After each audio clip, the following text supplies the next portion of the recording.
Hi, folks. Steve Urban here, founder and CEO at recruiting firm Riderflex.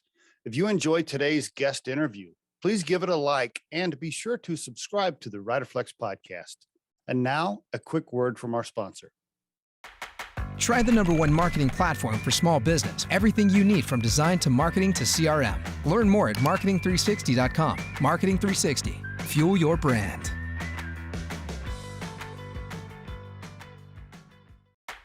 Try the #1 marketing platform for small business. Everything you need from design to marketing to CRM. Learn more at marketing360.com. Marketing 360. Fuel your brand. Jake Brantley on the Riderflex podcast. Hi, Jake. How are you this morning? Doing good. How are you, Steve? Love that hair, bro. I mean, seriously, you're making me. I mean, what did your dad have hair all the way through? Did he lose his hair? What's going on with the hair? He had more of a fro in the beginning. He was one of those disco fro guys, I think. So Was he? Yeah.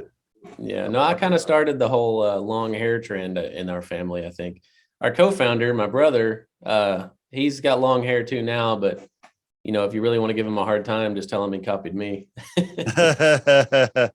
When I first saw your profile and I was doing my homework on you before the podcast, I saw that you lived in Boulder, and I didn't until I scrolled down and saw Tennessee and stuff. I didn't know right away that you were from the South. But then I was listening to something on YouTube where you were speaking, and right away I heard the accent. And I was like, oh yeah, he's not from Colorado.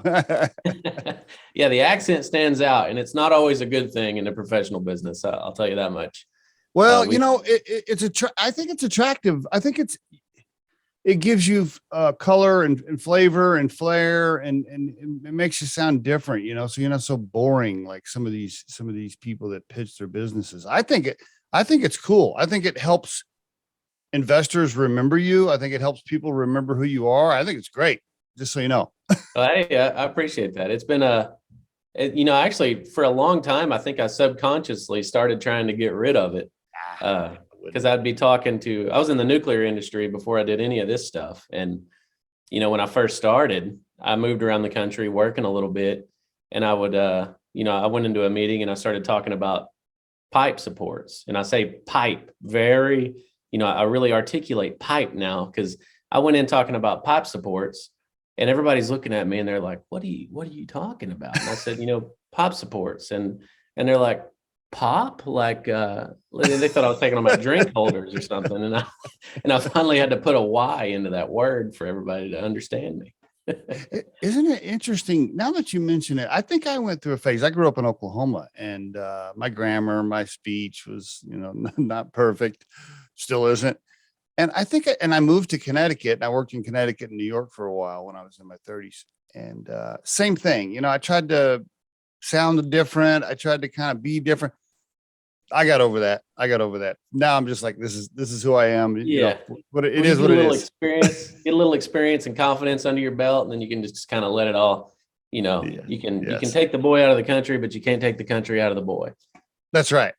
I'll be listening to some of our podcasts, and I'll be listening to some of the things I say and some of my grammar now. I'm just like, oh man, that's terrible. But I just like, yeah, whatever. Anyway, tell us about yourself personally, man. Give us a background. Mom, dad, you got one brother, I know for sure.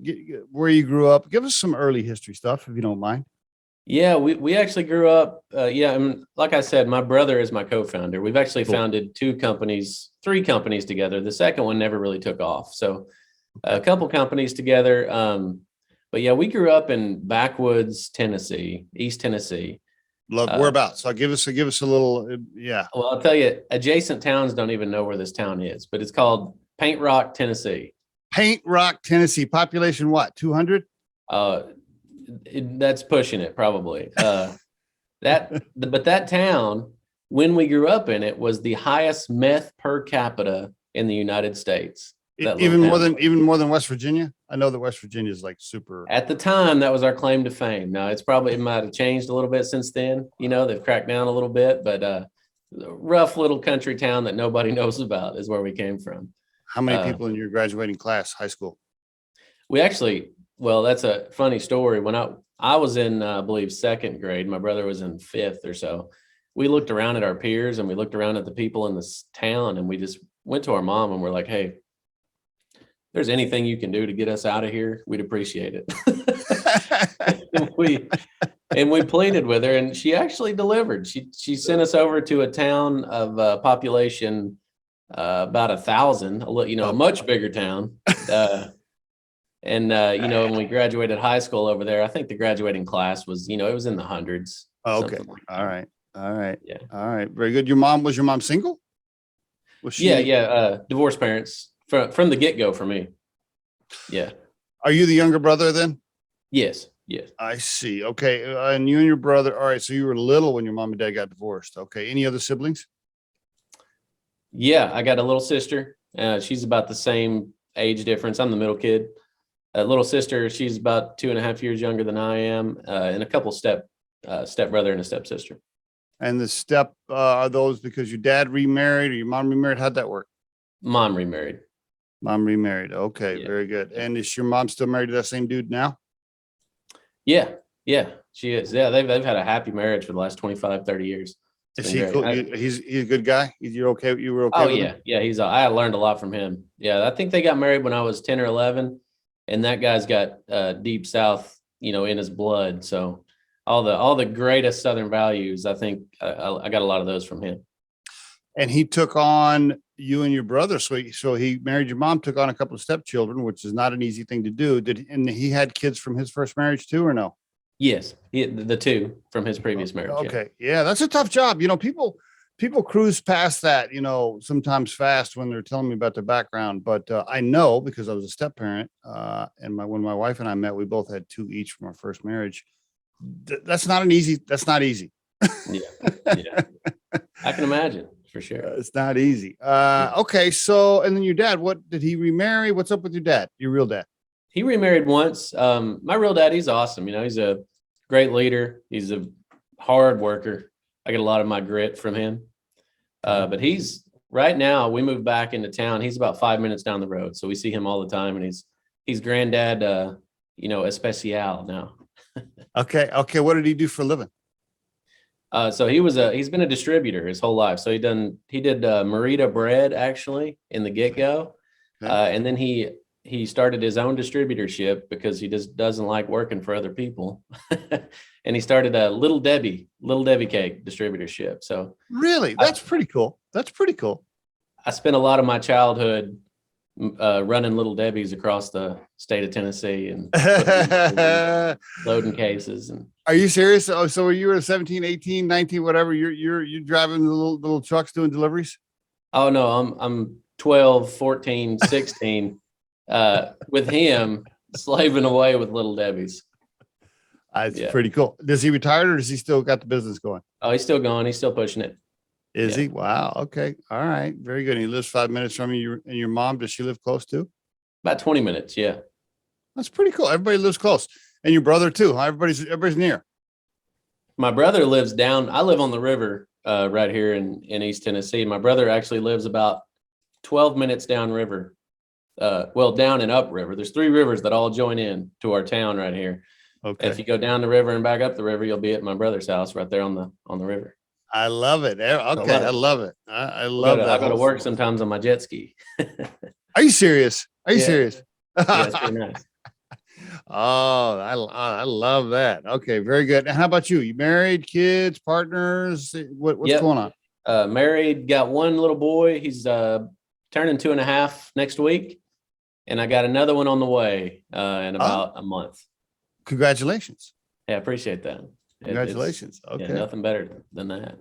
Very good. So you graduated and you got into Tennessee, University of Tennessee, and tell us what did you want to do? I know you majored in civil engineering, but talk to me about what was the plan? What did you want to do? And then roll us into your early career. Go for it. Yeah, that's a story. I had no idea what I wanted to do other than play football. Oh, okay. So you were a high school athlete then, big athlete in high school. Okay. Big time football player. Really wanted to take that all the way, but I was a little scared, a little nervous, and I knew nothing about the collegiate atmosphere. Got a couple offers I got offered a Marshall. I didn't Really? even know, Really? but I didn't know who Marshall was at the time. I thought it was a no-name school, you know. So out of fear, I will say out of fear, I decided, you know what, I'm just going to go to a big university. I need to get a job. I need to get out of the meth town. Okay. I go to Tennessee. Maybe I'll walk on, something like that. So I went to the University of Tennessee. Now, did you have a scholarship or no? Or you little one? Yeah. No athletic scholarship. No, Yeah. there's some little stuff going on in Tennessee for academics that I got. But to Tennessee, they didn't really look at our school at all for recruiting, and you know, I didn't. So I went to Tennessee. I never actually walked on. Basically, I'll just take you through that real fast. At my junior year, finally, I decided, you know what, I'm crazy that I haven't walked on to Tennessee yet. So I or at least tried. So I got in the gym. I went really hard, and this is going to be my chance to throw Lane Kiffin completely under the bus. I don't know if you're a football fan, but I'm just going to toss him under the bus right here. My junior year, I went in there. I was in great shape, ready to go. Asked those guys. What's your size? Well, how big were you? I was about 170 pounds. Probably, you know, I know a lot of people say they run a good 40, but I was somewhere in the 4.4, 4.3 40. Oh, you're a fast guy. How tall are you? About 5'10". Okay, what were you playing? Corner, safety? High school, I was always a running back and a strong safety and a punt returner, kick returner. Okay. But then I went on to, you know, went to walk on there. I didn't know what I was going to play. I said, put me wherever you want. But Lane Kiffin had just become the head coach of Tennessee, and he shut down the entire walk-on program. He didn't care who you were. So if you wanted to walk on to this team, you couldn't do it. So I didn't know that. Yeah, so I walked out of there defeated, you know, still a young kid with no confidence, had no idea what was going on. Walked out of there, called my buddy that had been training with and said, man, they shut the program down. And he said, well, you know, I'm going to try out for the Knoxville Knights semi-pro team right now. Do you want to go with me? And that's okay. Why not? So I went with him, tried out for the semi-pro team, got on the team. That he didn't, poor guy, but and immediately the coach of that team walked up to me and said, you're going to be our starting safety. Wow. Cool. Return kicks for us too. And because he just saw that I had a head on my shoulders and I could, you know, I was fast. So, and let me guess, they're paying you like $100 a game or something. Oh no. See, that game was all about exposure. That whole league was about exposure. Gotcha. You didn't have to pay to play, but you also didn't get paid to play. Did they pay for the equipment? Did they pay for the equipment at least? Oh, they would. They would give you equipment if you wanted their equipment. I bought my own equipment. We're talking honking shoulder pads and stuff like that. I love it, man. I love it. That's so good. Okay. How long did you play with them? 2 years, and that's the 2 years that they went and won the championship. So I led, our defense was the best out of thousands of teams in the country. I'm one of my pride and joys here. Our defense was the best in the country in semi-pro for 2 years in a row. How about that, man? That's pretty cool. And you won some championships. And won some championships. And the greatest part about it is my coach trusted me so much that he let me devise and call my own shots on this defense. So I was working with the linebackers, telling them when or not to blitz and the coverages and all the strategy. And I was able to do that and improvise on my end. You know, I was always looked up to like Troy Polamalu. He did what he wanted on defense because he had the speed to make up for it. So I was kind of a hard hitter, fast guy that could make up ground. So I was able to call shots and make up for the risk with speed. And it was just, we were dominant. I mean, it was really an amazing thing. And I love that was it. 2 years of that. We won both championships. I went and actually tried out for the new pro league that was coming out, the Gridiron League. Okay. And I made it. I was going to go play for Salem, Virginia, and actually get paid to play football. Now, at that moment, though, during that time right there, you were how old, and were you like a junior in college? Where were you? How old were you? I was going into my senior year of college. Maybe I was I can't remember if it was right there on the cusp of graduating, not graduating. And how were you? Head a lot. How were you eating? How were you like paying the bills? What were you doing? You were working other miscellaneous jobs, basically? Oh yeah. I had server jobs. You know, I worked at I had a couple lifeguarding jobs. I worked at Cracker Barrel as a server. And then KFC. KFC. I saw it. KFC. Yeah, that was Love my it. get-go. That was right out of the gate. I love it. That job was actually kind of fun because you could really mess with people psychologically in the window. You can change your accents up on people and things like that. By the way, I want to wrap up the football thing, but first let me just say, I don't know if you saw my LinkedIn profile, but I also have KFC on my LinkedIn profile. That was my very first job, dishwasher, KFC. No way. Yeah, man. Yeah, That's yeah. cool. And I love it when people put that stuff on there, like the fact that you have server, Cracker Barrel, the fact that you have the bar back thing on there. I think that's really cool. And I encourage, as a recruiter, as a guy who owns a recruiting firm, I tell candidates, I'm like, man, be personable, like share your stuff. Like if you were a server at Cracker Barrel, put it on there. That's cool. People try to hide that shit. I think it makes it fun. It keeps it a little loose. It creates some personality. I love the fact that you have it on there. Well, I figure if I'm looking at hiring a guy and I see that he's been through the depths of work, he might appreciate the job a little more when he gets it. True, man. So true. So all right. So your senior year, you're majoring in civil engineering. You got the football passion. You won these championships. You're playing ball. Not married at the time. No, probably no. Okay. All right. And then what happens? So got the gig in Salem, Virginia. Ready to go play ball. I think I was going to make like $1,000 a game, something like that. That's cool. It was the step up to the next level. But then, at the last second, the funders behind the league pulled out. So they lost all their funding and they had to send a big message out and call everybody and say, hey, sorry guys, we know this is your dream and we've answered it. And now we're turning it in. So when that happened to me, I was just like, you know what? Kind of missed my chance. I owned it. I said, fear got me for 2 years. It kind of lost my window. I got to move on and never do that again. Okay. So, all right. Then now regular life starts. Regular life. Then I fully committed to regular life. And now that you mention it, I was actually, I was overlapping. I was working 50 or 60 hours a week at Bechtel doing engineering work. Okay. While playing my last year of semi-pro football. Wow. All right. Very good. All right. So how did you go from civil engineer to entrepreneur? Skip us forward a little bit. What? Yeah. You and your brother are like, hey, this sucks working for other people. Let's do our own thing. What happened? That was actually the plan from the get-go. We knew we wanted to start our own company one day. Okay. At least one. So when we went to college, we didn't know anything about college or professions.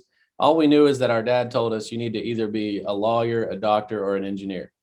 And he was like, if you don't do that, you're screwed. So, we looked at it. We put our heads together on everything. We put our heads together on this, and we said, like, neither one of us like to hear people complain, so we cannot go into the medical industry. Just can't do it. I definitely can't do it. Yeah. So I skipped the doctor thing. Looked at legal and law and said, that's a lot of school. I don't have time for that. Literally don't have the time for it. Okay. So engineering is going to have to be the way we go here. So that's why we actually both picked the same major because we wanted to start a company together one day. Oh, I see. Did he go to Tennessee as well? Yes. Okay. Very good. And he was what, 1 year older, 2 years older? What was he? About 2.5 years older. Okay. All right. So you guys are super close the whole time then, obviously, and still are, obviously, to be able to run a company together.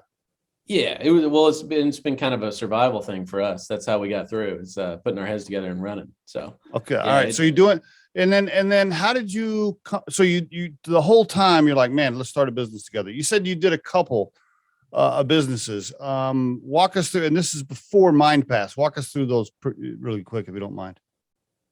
Yeah. So, the first company we started was an engineering company where we were designing, we developed this really cool algorithm. I don't know if you know anything about finite element analysis. Have you ever heard of that? No. You basically, you write software. If you're good at it, you write software that essentially will take any structure, break it down into its constituent little parts with nodes. And then you have basically a matrix of relations between each of these nodes. And you can, if you're good enough, you can use that and then do engineering with that instead of having to use really rudimentary hand calculation methods. Okay. So Okay. what you're able to do when you do something like that is write calculations and do designs that are much more beneficial to everyone involved. All right. And if you know how to write the calculations right, you can even get traditional inspectors to buy off on those calculations. So what we were able to do with our skill set that we had developed over working, we got into the engineering business for years and developed these skill sets, and finally decided, hey, we're good enough. I think we can start our own company now, because there's a window of opportunity here where these construction companies need designs really fast, and nobody can do them. So whenever Fukushima, you remember the Fukushima incident in Japan? Mm-hmm. Mm-hmm. Whenever that happened, the US put out a guideline that basically said all the nuclear plants in the US, they have to either put up what they call a flex structure, which is a massive structure that can take anything, hurricane, earthquakes, missiles, tornadoes. Structure can take anything, so that they can house equipment in that structure in case there's a meltdown scenario. Okay. So they can save the nuclear plant. So there was a few ways they could go about this, but they needed engineers to help to do it. So we realized we could take our algorithms we've developed that kind of use this FEA technology and apply them to this and write these calculations for these guys and allow them to build these things, because everybody was approaching their deadlines. So we were actually both at the same company at the time, Westinghouse up in Pittsburgh. I see. This is okay. All right, go ahead. And I was doing a lot of that work up there, and Steve was actually doing a lot of the engineering management up there at the time. And I realized we could do this. We both realized there was a really good opportunity to do it. So I came into work one day and I just decided, I'm going to do it. I'm going to quit today. I'm going to go start our company, and then you're going to join me when it's over. And Steve took me aside and he said, dude, I had a dream last night that we were, we do a lot of rock climbing and ice climbing and stuff like that too. And he's like, I had a dream last night that we were on this mountain, like hiking, Everest style mountain. And we got up to this massive crevasse, essentially like a cliff, but it was huge. It wasn't your typical crevasse. And he said, I looked at him and I just took off running and made the leap. And that was like the night before I made the leap, which was kind of wild. But wow, that's a sign. Yeah. When he told me that, I was like, well, now I have to do it. I gotta quit. Were you now you're still not married when you quit your job, or you were? No, I still was. I didn't actually, I got married last year. Oh, okay. All right. All right. So when you quit your job, you didn't have a family. So it was just you. So if you got messed up, you're like, I can always go back and get another job. And you had a little money saved up, or what? How are you guys were you going to bootstrap this, or what was the financial plan? Yeah. So yeah, it was a bootstrap for sure. We didn't even know investors were a real thing at the time. I had saved up a lot of money. The first year I got into actual work out of college, I slept on my buddy's couch for like a year and paid off all my student loans and stuff like that. Wow. And then I started just saving up. So I was in very good financial shape. I see. All right. The idea was to kind of build that chest so that I could do something like this. So yeah, it was not a huge financial risk for me at the time. I just made the leap and hope for the best. And then it worked out. Like, we were already talking to a company that was interested. So we had a very good deal flow. So it was kind of a matter of just making the leap and then closing the deal. And when that happened, we started and I started chugging along. Steve started helping. Eventually, maybe a month in, he also made the leap, and then we just moved forward. We were highly successful with that company, but the work dried up. It was kind of a specific. We were doing designs for nuclear structures for fission plants, actually, only at the time, and that lasted for a couple of years. We made a lot of money on it. Both paid off our houses and all kinds of good stuff, and never had to get outside money. And we actually ended up doing a little more. With that company, I actually designed the first ever conceptual nuclear fusion power plant for Tri-Alpha Energy over in Southern California. So, wow. Okay. which was super cool. I mean, I didn't do the physics side of it. Actually, Steve had been working for that company at the time.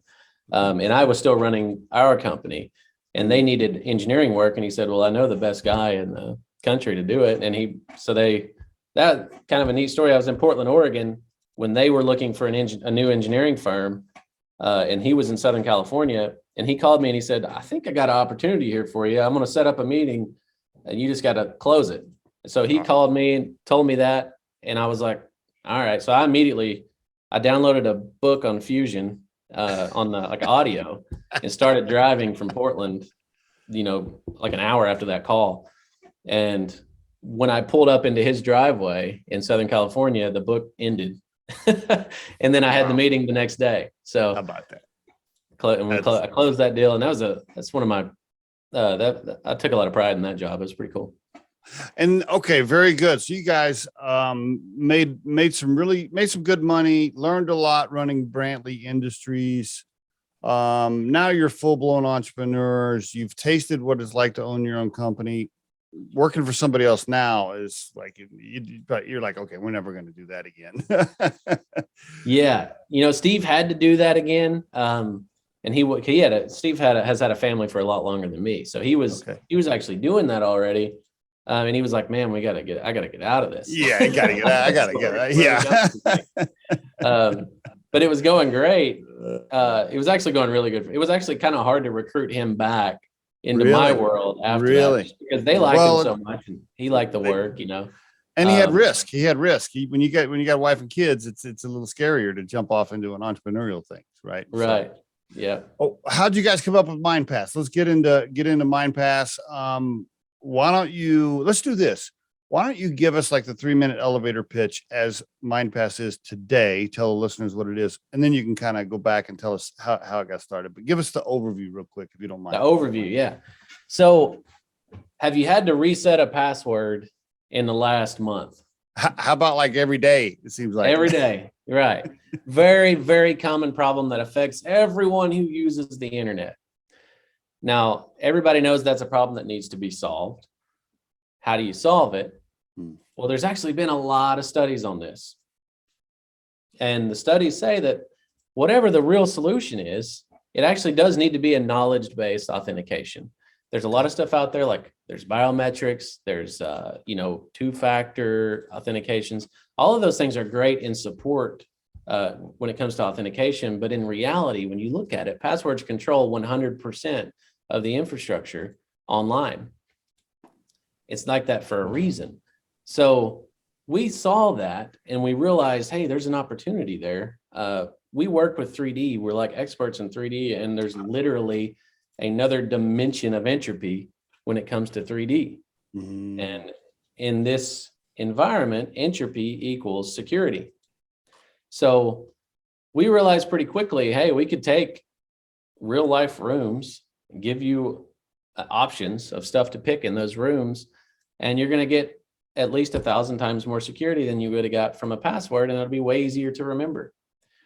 So we have developed the world's most human-centric authentication company in Mindpass, and we can protect any gateway. And as you know, we have a password manager out right now that's growing rapidly. People like it a lot. Competes with the top brands from a functionality standpoint. Like 1Password does all the same things 1Password does, but we have our awesome 3D gateway on the front end. Now, how does that differ from Google saves all my passwords? Like if I'm trying to get into something, it's like, oh, sign in with Google, and I click and it kind of pops up. What's the difference? How does that differ? Yeah. So, Google does that, Keychain does that, Apple, they started kind of collecting people's passwords really without you even knowing it. I know I went years without realizing that Google was actually collecting my passwords, and there's this massive list of my passwords and that Google was controlling. I had no idea. Well, these are not stored in a good way, for one. They're not trustless. And what you'll see is a lot of these password management companies, including us and 1Password, we're trustless. So that means all of your stuff stays on your devices only. The only information we get has been encrypted to the point that it's completely worthless to us or anyone else. So if somebody gets on our server and steals all your stuff somehow, they're not going to have anything worthwhile. On the same note, it's easy to get on someone's computer or their phone and just steal their passwords right out of their browser because they just remain there open all the time. So They remain all the time. Yep. And then when it comes to like switching devices or, going across to a different platform, it's non-existent with these browsers as well. What we provide is a trustless system so that we can store all your stuff on the cloud and you can have it anywhere on any device, but we actually never have it. So if someone steals it from us, it's worthless. If I don't know how anybody else feels about this, but say a government entity comes in and wants your stuff from us. They subpoena you for your information. Well, we'll give you maybe what we got if we have to, but it's going to be worthless. It's trustless. Okay. That's why all these companies are going to this. And that's where, your Google browsers and your Apple browsers, they can't really compete. And I don't think they actually want to. Over the past couple of years, they've been opening up their APIs so that companies like ours can work within their system. We don't have to develop hacky stuff over the top. We actually can work right into their system because they just want people to use that stuff. They don't necessarily want to own that market. I see. Okay. I see. And it's, by the way, for the listeners, mindpass.io, mindpass.io, and also Jake Brantley can be found on LinkedIn as well. How is it different from some of your competitors? What's your secret sauce? What's your special sauce? Yeah. Secret sauce is in the 3D. We were the first company to start thinking about 3D cybersecurity. And this is way before, this idea came up in about 2014. We were actually working in 3D all the time doing this finite element analysis. We had nodes and matrices in our heads constantly. That's the way we thought. And it was just one night we were networking and, sometimes you take a little too many drinks when you're networking. Steve, the way Steve tells it, it was his concept in the beginning. He laid back on his bed and it hit him and he just barely summoned the energy to get up and write it down on a piece of paper. Interesting. That we need to take this and run with it. But essentially what that was we can leverage the 3D technology that exists now, combine that with edge computing and bring something right on people's screens that allows them to log in a very natural way with exponentially more security, and it's usable anywhere passwords are currently usable. So secret sauce is we'll lock your stuff up with a lot more security and you'll never forget your passwords for it. Okay. So all my stuff, I can, and by the way, I love the video on your website. I love videos that explain the brand and what it does in a nice, simple form. I love what you guys got there. So I can use Mindpass and a screen will open up. I can click on the couch, the TV, whatever my 4 things are for every single thing that I have to sign into. Now, is it set up to where once I do it, I'm always signed in, or like every time I open up Facebook or every time I open up LinkedIn, do I have to re-click or does it work just like I have it now where it just opens? Yep. So the way we work is we first tie your account to your device. Okay. That serves as your second factor of authentication. So the first time you sign up for Mindpass, you'll put in your email. We'll send you an email. You'll click that link with your device, and that will link up your account to your device. Okay. From that point on, you never have to think about doing that again. That's one time per device. Okay. Now, what we do is we set up your actual key that you can lock and unlock your vault with. Okay. So after you've linked your device to your account, which very simple 2-click process, that then will actually take you through the process. We launch you into a cabin. Right now it's a cabin. There's a nice fire. There's snow outside. And you'll look around this cabin. You pick 4 things out of that cabin. Okay. So you'll pick the fire, a chess piece, a mug off the bar over there, maybe a soccer ball. Pick 4 things. That is your Mindpass. We'll ask you to put it in one more time so that it'll reinforce in your memory. And then you're good. And at that point, you can automatically import your credentials into Mindpass. You can put them in there one by one. You can put them in there on the fly while you're logging into stuff. It's very passive, very frictionless. But if you want to leave your Mindpass at that point unlocked on your device, you can do that. So that then when you're browsing everywhere you go and you need a password, we automatically provide it for you in those fields. So if I log into my bank, so if my bank is tied to Mindpass, and then a week later I go to my bank website, I'm logging in with my Mindpass password. So we will import your passwords just like they are right now. And then we'll offer to generate new ones for you if you want. We don't force people to use Mindpass generated passwords. So if your bank password right now is Steve Urban, 2417. Yeah. If that's your password right now and that's what you want it to be, we'll pull that right into Mindpass. And when you go to your bank next week or the week after, all it's going to do is autofill that password and that username for you in those fields. And you don't have to do anything. That'll autofill. As long as your vault is unlocked on your phone, that will automatically fill those for you. Okay. Now, if you want a new password for that, all you have to do is generate one in the Mindpass app. Okay. All right. Very good. And I love the 3D. Is the 3D special sauce, is that protected, patented, whatever? I mean, can your competition do the same thing? Talk to me about that. Well, up to about a month ago, we were running under the assumption that we were just going to have to be the market leader. We were going to have to be better than everyone else. Yeah. We had a patent out there, but it wasn't granted yet. And we didn't actually think it was ever going to get granted because we had gone through a lot of effort.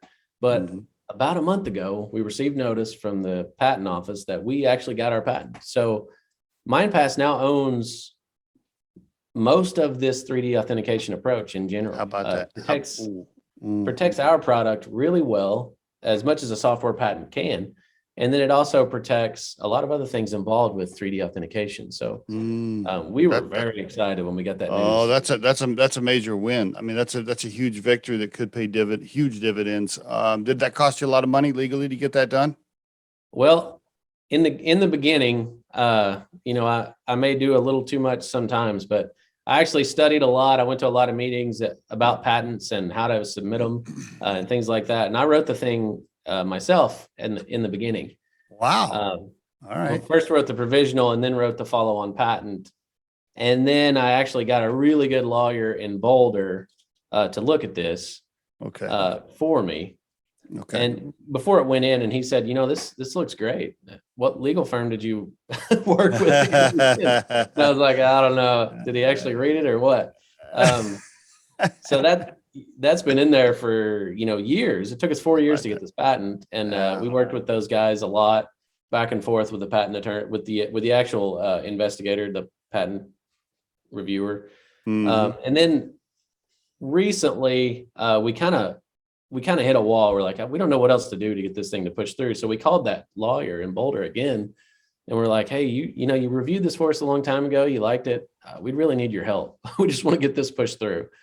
So when we got our actual patent attorney on it, he changed a few things up a little bit, but not a whole lot. He just put his lawyer touch on it and sent it back in. And he even told us, he was like, I didn't think they were going to accept this first draft, but they did. So how about that? Congratulations, guys. Yeah, and very nice. Congrats. How big is the company now? I don't know if you want to share revenue, employees, clients. Like, can you give us an idea, some metrics on how big you guys are and how fast it's growing? Yeah, so we actually soft launch on purpose back in October. We only told a certain amount of people we were launching, close people. We wanted to get through the first phases of this thing safely, because really with our amount of funding, we probably shouldn't even have launched in general yet. Where'd the funding come from? We were ahead of the curve. We actually went through Boomtown Accelerator back in 2019. Are you familiar with Boomtown? Is that why you came to Colorado? Nope. I came to Colorado to snowboard. I thought you came to Boulder to raise cash. Okay. So, all right. No, I went to Boulder to snowboard, and because I could snowboard there, and it was like the second Silicon Valley is what everybody's Yeah, calling yeah, it. yeah. So that was part of it. But Gotcha. I went there in 2015. I got into Boomtown in 2019 with Mindpass. And I see. And that as they a, gave you some cash and they took a percentage of ownership in the company. yeah, they give a little cash. But then when we graduated Boomtown, we kind of rode that energy wave into a pre-seed round. I see. We actually raised cash with UPC there in Boulder. How much have you raised so far to date? Do you mind sharing? 770. Hey, congrats. Okay, you got a patent and you raised $700,000. Very good, excellent. Did you raise the 700 without having to give up control? Are you and Steve still in control? Oh yeah, we're still in control. Yeah, it was. They treated us well over there. We like those guys a lot at UPC. Okay. They worked with us really well. They're super friendly. Okay.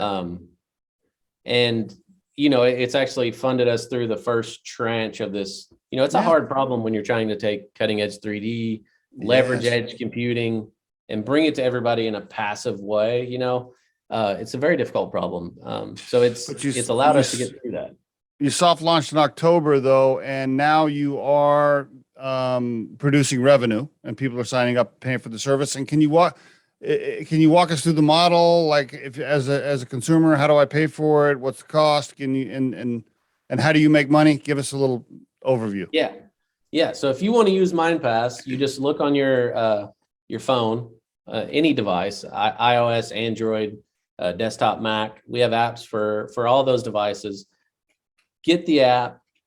Like I said, put in your email. We'll send you the email. You click it. Now you're good to go. And then all you need to do, up to 10 passwords is free. So we don't ever ask for your card up to 10 passwords at all. So anyone can use this. It's free. And then if you want to get more than 10 passwords, you just get premium. And that's $5 a month. $5. That's it. That's it. It's that simple, and we'll protect you with better security than anybody else out there, with a really cool and actually kind of fun mechanism. $5 a month. Do I have to sign a long contract? Is it month to month? Can I turn it off whenever I want? No, actually, most of these companies make you sign an annual contract. We never got into that. We've had a lot of problems with long-term contracts in our lives, and ethically, we just didn't want to do it right now. Maybe someday we'll get talked into it, but no, it's month to month. It's $5 a month. So it's the entire risk, if you want Mindpass Premium, is $5. That's it. $5 a month. Yeah. Are you making money through partners or vendors or any certain technology you're using and they're paying you, or is your revenue strictly from the consumer? Yeah, we realized pretty quickly, and Boomtown actually helped us out a lot with this, is that, the consumer market is big, but the enterprise market is way bigger. Yeah. And we want to get this out there to people. We want everybody to be able to use it because it's just better. It's a better experience online and on your computers. But we also want to make a lot of money this way. So what we did is we devised a plan to take over the enterprise market for authentication. And this was going really well. We had a really big contract that we'd been working on for about a year and a half. And we'd actually gotten verbal commitment. They said, hey, we're going to send you this contract within about a week. And then all of a sudden, the forced quarantine happened, and everybody had to go home. And everybody got restructured to work on their internal business and not new technology. So that whole contract that we'd been working on for a year and a half to go enterprise first froze. And there was nothing we could do about it. So we had to actually pivot and alter our business model and say, well, let's just go to consumer first. We can start generating a little revenue. We'll get a lot more exposure. It's actually the perfect feedback for our product and optimizing our product. True. That's true. And then when it comes time to talk to these enterprise companies again, we'll have a lot more credibility. We'll be a lot further along. Agreed. Let's do that. So that's what we did. We actually pivoted and we went straight to consumer with a plan to go, B2C and then go B2B2C later on. Okay. Very good. I actually like that. I like that plan. Maybe it's better to go that route anyway. And so you're learning now. Do you mind sharing how many users you have? I don't know if you call them users, clients. What do you call them? Yeah, there's different levels of users. We get, thousands of downloads a month right now. Okay, great. And then, some people will download it and they won't even look at it for a while because it's a cool concept. Some people will use it automatically, but in general, when it comes to like from a revenue perspective, we're growing about 138% on average month over month. Okay, great. How many employees? Oh, well, we got 3 full-time employees. Okay, very good. And you haven't burned through your 700,000, have you? You still got you haven't I know I know you're burning cash probably, right? You're not profitable, you're not making money yet. So you're still scaling and growing. So you're burning through the investment. You got a little left? Are you raising another round? What's the status on cash? We're raising a seed round right now. We're in active conversations with a lot of investors right now to raise seed. Okay. Very good. Good to know. When it comes down to it, it actually wouldn't take a lot more to get sustainable for us. But we know we need to grow fast as well. So we want that seed money. Yep. By the way, we can talk offline. Many investors have been on the Riderflex podcast, and several of our advisors are also investors here at recruiting firm Riderflex. So if you have a pitch or a teaser or prospectus or whatever, if you have something, we can talk about it. I'm happy to afford it to anybody that might be interested, because a lot of folks come on the Riderflex podcast that are in the middle of a raise. So, yeah. Okay. Very good. Are you having fun? Oh yeah. It's a constant adrenaline rush is what this is, which I like. I did a lot of rock climbing, a lot of snowboarding, a lot of football. So everything's intense all the time. So yeah, I mean, it's a lot of fun when you're not super nervous, and when you're super nervous, it's a great adrenaline rush. So, Well, give me a good story with you and your brother. Now, I know I have a brother, and so I know it hasn't been rosy the whole time. There has to be stories where you guys are like, okay, bro, fuck off, and you're mad at each other for a week or whatever. Give me a good one. Give me something good. Give me a good story. Well, let me ask, what's the are you the younger or older brother? I'm the older one. You're the older one. So what's the difference there in age? 3 years. 3 years. So very similar. Yeah. Yeah. Oh man. We've had a lot of them, Steve's he's a very high level thinker, architectural guy. Okay. He's got a lot of vision. He comes up with a lot of ideas. I'm more of the in the weeds. I developed a lot of our software, hands-on, things like that. So you can imagine how 2 personalities that are so similar yet so different would clash, in ways like that. But I think, as far as we've had a lot of blowouts, but from a business perspective, I can't think of one, honestly. Okay. We've learned to work really good together in business because we both realize it's different, than our normal lives. How did you guys decide you're CEO? And do you own 51% and he owns 49? Yeah, so that's hilarious. So I actually started Mindpass while he was still working for that Fusion Power company down in Southern California. Oh, okay. So that's right. So I had to be CEO out of the gate, which was fine. I mean, I've always been slightly more social than him anyway. Okay. So it kind of worked out, for him to be CTO, me to be CEO. Right. But yeah, so I started actually in 2018, I just came off of the end of that big project I was telling you about, where we developed that whole fusion power plant. And I got hacked I didn't really get hacked. I got scammed online for a lot of money. A big portion of my investment account was just wiped out. So instead of going to new clients and trying to get new engineering clients, which is a whole other mess on its own, trying to expand your network in an engineering world, I decided it was time to build this cybersecurity product because I'd just gotten destroyed, by this problem online. And so I was like, you know what, I'm just going to start. So 2018, that's when we went full time. We took our prototypes we'd already developed, or I did, and just started the company. That's why basically why I was CEO from the get-go. If you guys, if the shit hits the fan and you get in a big argument, are you in charge, or do you have more units on the cap table? So whenever we founded the company, I got about 1% as a jab, just as a since you pushed it out of me. It was kind of like I got 1% more than he did, because it was just like, You'll You know know, that. in all seriousness for the listeners right here, this is a good learning piece for aspiring entrepreneurs, especially if you want to start a business with a friend or a family member. All joking aside, I am a firm believer in a 51-49, the 50-50 thing. It just, sooner or later, there's going to be arguments. There's going to be a disagreement, whatever. I mean, there just will be. I don't care how much you love your family member. I don't care how great the friend is. If you've known them for 40 years, blah, blah, blah.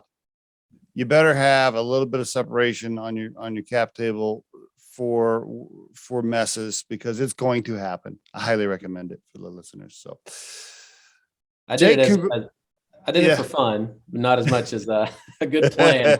But that's true. I mean, it is a good idea. Yeah, it is. Mindpass.io for the listeners, and check out Jake Brantley on LinkedIn as well.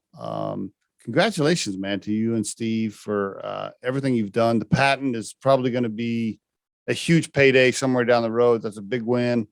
The cash you've raised, congratulations, man. Happy for you. Hey, I appreciate that. And the patent got us really excited because, it was about a month ago. We were actually on the phone with engineers from Meta that were talking to us because they were looking at us for their 3D cybersecurity foundation. How about that?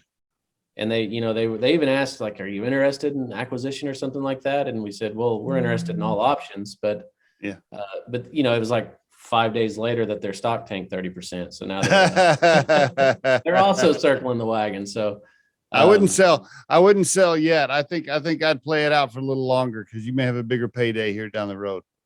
I think there's a big win here. Just with 3D authentication in general. And then when you sell and you start another company and you need to hire 200 people, then you call your friend Steve Urban at recruiting firm Riderflex, and we do a bunch of work for you.